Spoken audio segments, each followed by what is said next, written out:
Bienvenue à Motiver pour Christ. Encore une fois, mon nom c'est Jean-Jacques, motivateur chrétien. Aujourd'hui, j'aimerais encore partager cette parole-là avec toi, mon frère, mon bien-aimé, ma sœur. J'aimerais vraiment partager cette parole avec toi, cette parole-là qui va te donner du tonus pour pouvoir entamer cette nouvelle semaine. J'espère que la semaine dernière s'est très bien passée pour toi. Je veux tout simplement t'encourager à tenir ferme sur ce chemin que nous avons emprunté, et j'ai la ferme conviction que Dieu va nous amener jusqu'à bon port, car il est le chemin, il est la vérité et c'est lui la vie. Alors il va nous mener à bon port sans aucun doute, et c'est pourquoi encore aujourd'hui j'aimerais encore partager une autre pensée avec vous. Aujourd'hui j'aimerais partager un message pour encore nous permettre de sortir de l'angoisse. La dernière fois nous avons dit que l'angoisse était un très grand problème aujourd'hui pour le chrétien. Le chrétien, il est angoissé, tout comme celui qui n'est pas chrétien. Alors où est la différence? Pourquoi il y a des crises d'angoisse, des crises de peur, des crises d'inquiétude, des crises d'intimidation? Alors le Seigneur Dieu nous a permis, au travers de cette plateforme qui est motivée pour Christ, de pouvoir trouver les voies et moyens, de pouvoir nous laisser investi par son Saint-Esprit afin de nous guider sur une solution. Parce que lorsque les thérapeutes ne trouvent plus de solution, il faudrait bien entendu qu'on puisse se retourner vers la Bible qui est la vérité. Alors c'est au travers de cela que Dieu lui-même nous a mis à cœur de pouvoir partager ce moment-là avec nos frères et nos sœurs que vous êtes. J'espère que ce message présentement, la bienvenue parmi vous. Que Dieu vous bénisse encore pour ce moment. Et aujourd'hui, j'aimerais partager la parole de Genèse 19, du verset 15 au verset 17 avec vous. Pourquoi je veux partager avec vous ce passage? C'est parce que l'angoisse est tout d'abord un état d'esprit. L'angoisse est tout d'abord une situation dans laquelle nous nous trouvons, mais en réalité qui prend source dans le passé, qui détruit notre présent et tout simplement influence négativement notre futur. Alors pour bien saisir comment Dieu fait sortir de l'angoisse son peuple, il faudrait d'abord revenir tout simplement à sa parole afin d'en saisir les tournants et les aboutissements. C'est pourquoi je vais partager avec vous à partir du verset 15. Il est dit: dès l'aube du jour, les anges insistèrent auprès de Lot en disant: lève-toi, prends ta femme et tes 2 filles qui se trouvent ici, de peur que tu ne périsses dans la ruine de la ville. Et comme il tardait, les hommes le saisirent par la main, lui, sa femme et ses 2 filles, car l'Éternel voulait l'épargner. Ils l'amenèrent et le laissèrent hors de la ville. Après les avoir fait sortir, l'un d'eux dit: sauve-toi pour ta vie, ne regarde pas derrière et ne t'arrête pas dans la plaine. Sauve-toi vers la montagne, de peur que tu ne périsses. Alors nous allons retenir le verset 17 où il est dit: ne t'arrête pas dans la plaine, sauve-toi vers la montagne, de peur que tu ne périsses. Bien-aimés, c'est pourquoi aujourd'hui, l'une des solutions pour sortir de l'angoisse, c'est de ne pas rester dans la plaine, c'est de ne pas rester dans la vallée, mais c'est vraiment de pouvoir se sauver vers la montagne, c'est de monter au sommet de la montagne, car c'est seulement là-bas qu'on est capable de pouvoir fuir l'angoisse. Et c'est pourquoi la parole des anges ici avait dit à Lot, on dit à Lot: ne reste pas dans la plaine, ne reste pas dans la vallée. Si vous, vous savez, il y a des cycles en fait. Et lorsqu'on voit souvent dans les zones où il y a plein de montagnes, plein de plaines, on se rend compte que vous avez une montagne, après vous avez comme une plaine ou une vallée, après vous avez une autre montagne. Et lorsque les scientifiques ou les économistes essaient de pouvoir le dire, tout ce qui est vallée, c'est comme si c'était de l'angoisse. La Bible même le dit à travers les Amalécites et autres. C'est la vallée, quand on parle de la vallée de l'homme de la mort, c'est de ne pas rester dans la vallée. Parce qu'à chaque fois qu'on est dans la vallée, on réside dans l'ombre de la mort, on réside dans la mort, et c'est là que l'angoisse vient nous trouver. Alors, il est important pour le chrétien que nous sommes, pour les chrétiens plutôt que nous sommes, de pouvoir sortir de cette vallée-là, de pouvoir ne pas rester là dans la plaine. Parce qu'aujourd'hui, nous les chrétiens, nous sommes restés dans la plaine, c'est-à-dire nous sommes restés plats. Nous restons vraiment plats, comme on peut le dire, on reste vraiment plat. C'est vrai qu'on va prier, après nos ribaba, on revient à la maison et c'est comme si on est encore angoissé. On s'est dit non, il y a quelque chose qu'on n'a pas saisi. Et c'est pourquoi je voulais simplement partager avec vous cette parole-là, parce que, bien aimé, sache que ta vie a du prix pour Jésus-Christ de Nazareth. Tu n'es pas n'importe qui. Ta vie a du prix pour Jésus-Christ de Nazareth. Laisse-moi te dire, bien-aimé, tu es quelqu'un de valeur. Tu as de la valeur à ses yeux. Et c'est pourquoi il ne veut pas que tu restes dans l'angoisse. Parce que le Saint-Esprit me disait que la raison pour laquelle nous les chrétiens, nous ne sommes pas arrivés encore aujourd'hui à présider comment dirais-je, Dieu nous l'avait promis, c'est uniquement parce que nous sommes angoissés. Nous sommes angoissés et l'intimidation, la peur, la crainte nous maintient dans la plaine, nous maintient dans la vallée. Et pour sortir de l'angoisse, il faut simplement prendre une décision de se lever et sortir de la plaine.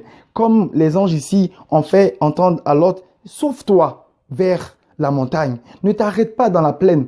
Pourquoi? Il dit de peur que tu périsses. Donc en restant dans la plaine, nous risquons tout simplement de périr. Et je vais vraiment partager avec vous quelques stratégies. Je pourrais dire 3 stratégies afin de pouvoir sortir simplement de la plaine, afin de pouvoir quitter la vallée et aller au sommet de la montagne. La première de ces stratégies, ça sera tout simplement de prendre la décision de garder dans notre esprit les bonnes paroles de la Bible, de laisser dans notre pensée les bonnes paroles. Parce que n'oubliez pas que l'angoisse prend sa source dans le passé, à travers des événements qui ont été diagnostiqués dans le passé, viennent détruire notre présent. Pourquoi? Parce que nous ruminons des mauvaises pensées, de mauvaises paroles. Et tout simplement, le fait de ruminer ces paroles-là font quoi? Détruisent simplement notre avenir. Parce que, vous savez, l'angoisse tue l'action. Et quand l'angoisse tue l'action, ce qui fait que on reste dans la plaine, on reste dans la vallée, on n'a pas le courage de se lever et puis je pourrais dire d'escalader la montagne simplement. C'est pourquoi il faut, dans un premier temps, prendre la décision dès maintenant.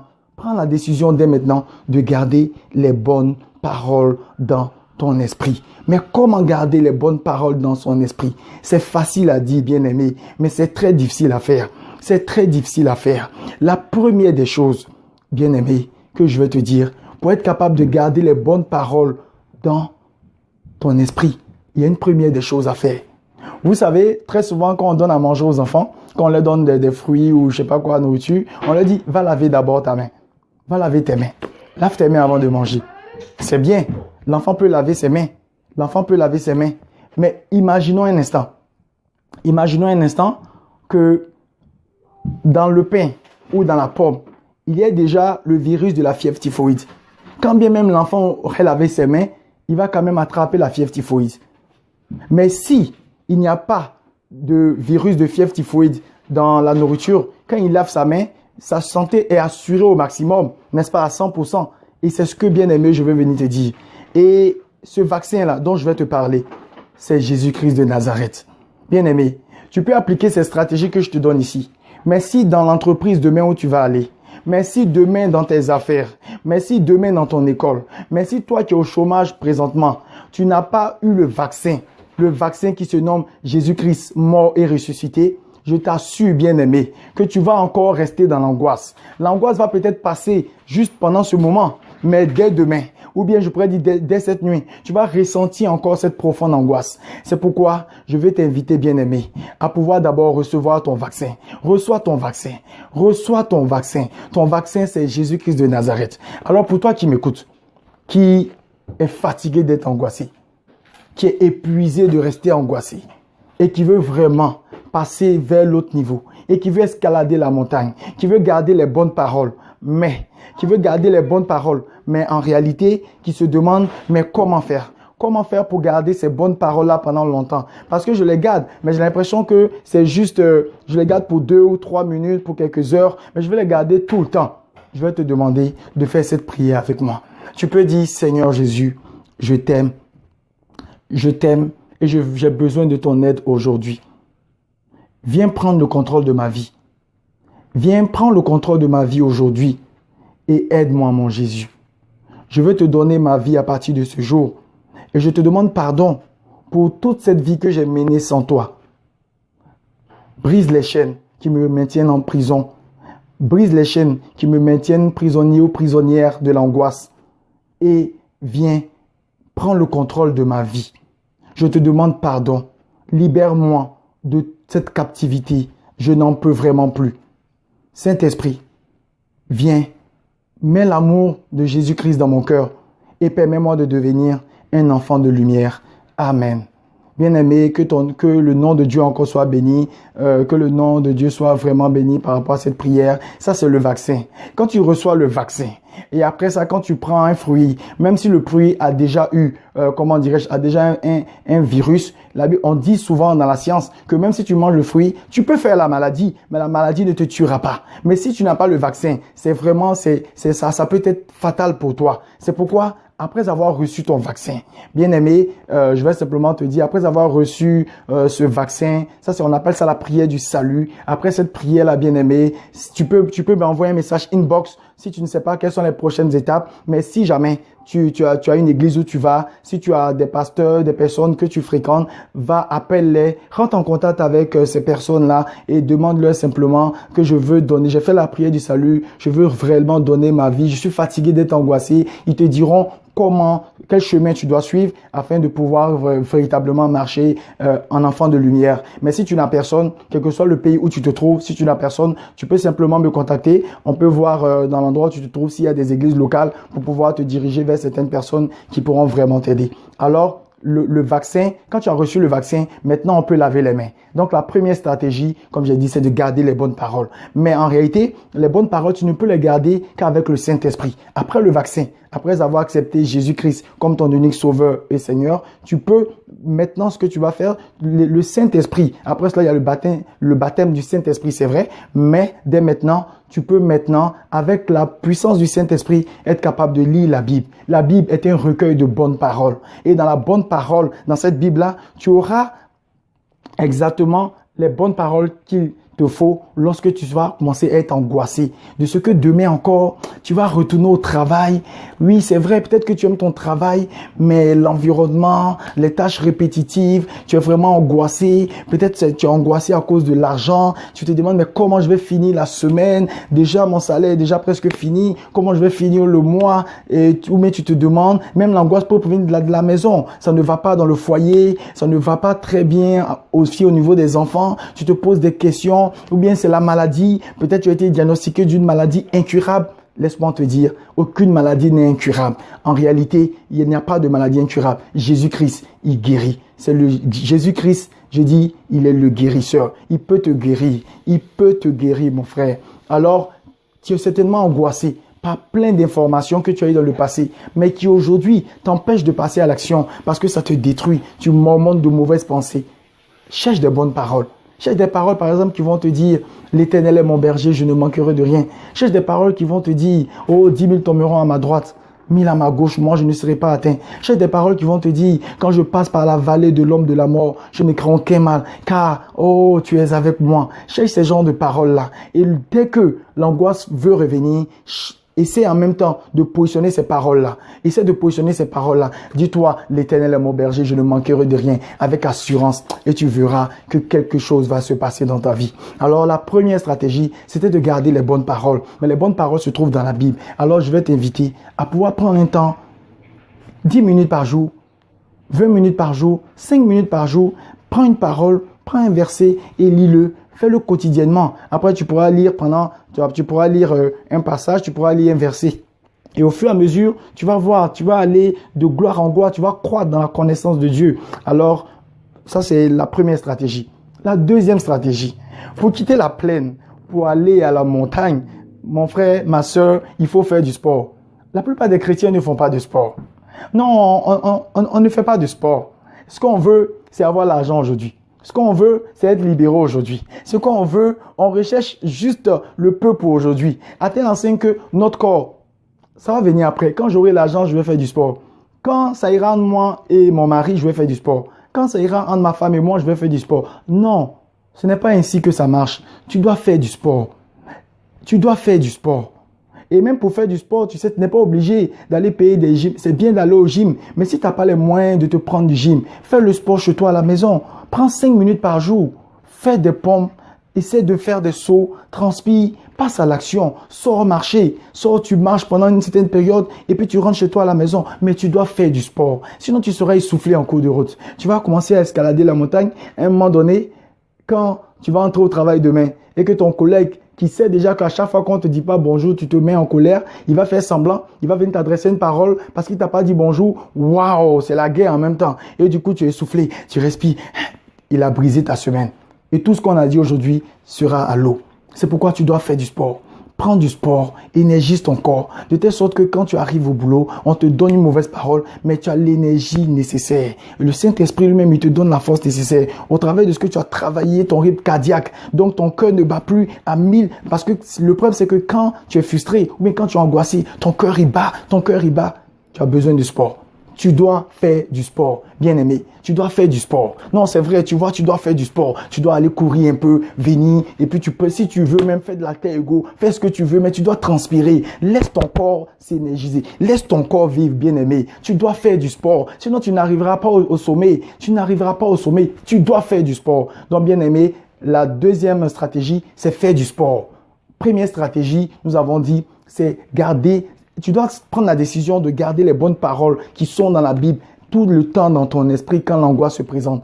Deuxième des choses à faire, tu dois faire du sport. Ça va faire que ton esprit va quitter les mauvaises pensées et va se concentrer sur l'activité que tu es en train de faire. Ça va énergiser ton corps et ça va réglementer ton rythme cardiaque. Troisième stratégie maintenant, bien aimé. Troisième stratégie, bien aimé, c'est tout simplement de s'intéresser aux problèmes des autres. Bien aimé, tu vas au travail. Ton superviseur s'intéresse à ses problèmes, à sa promotion, à son salaire. Toi aussi, tu t'intéresses à ta promotion, à ton salaire.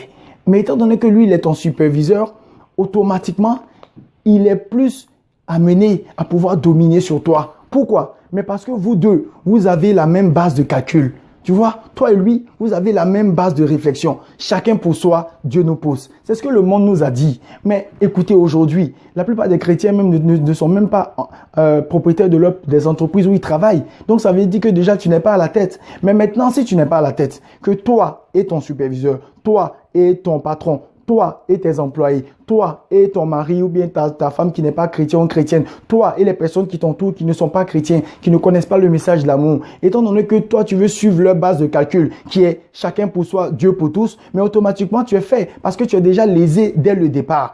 Tu comprends? Mais pour pouvoir présider réellement, il faut simplement changer la donne en changeant de base. La Bible dit que c'est le supérieur qui bénit l'inférieur. La Bible dit le supérieur bénit l'inférieur. Mais en réalité, qui est celui qui bénit? C'est celui qui aime. C'est celui qui s'intéresse aux problèmes des autres. C'est celui qui est capable de rentrer au travail et puis de voir tout simplement son superviseur, d'aller juste causer avec lui, puis savoir mais quels sont ses objectifs.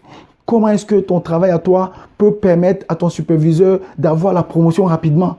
Et sur le travail de ça, il va commencer à changer sa conception de toi. Il va dire, ah mais ce monsieur-là, mais il devient responsable, il me pose ce genre de questions. C'est de pouvoir voir ton collègue qui est à côté avec qui tu te bagarres par rapport à la prochaine promotion, de t'intéresser à lui. Comment va sa femme? Comment vont ses enfants?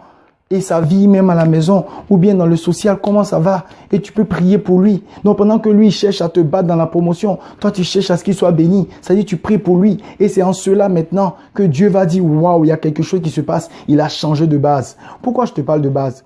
Tu sais, en mathématiques, on nous a dit une chose. 1 plus 1 égale à 2. Mais bien aimé, je vais te dire que ça dépend de la base.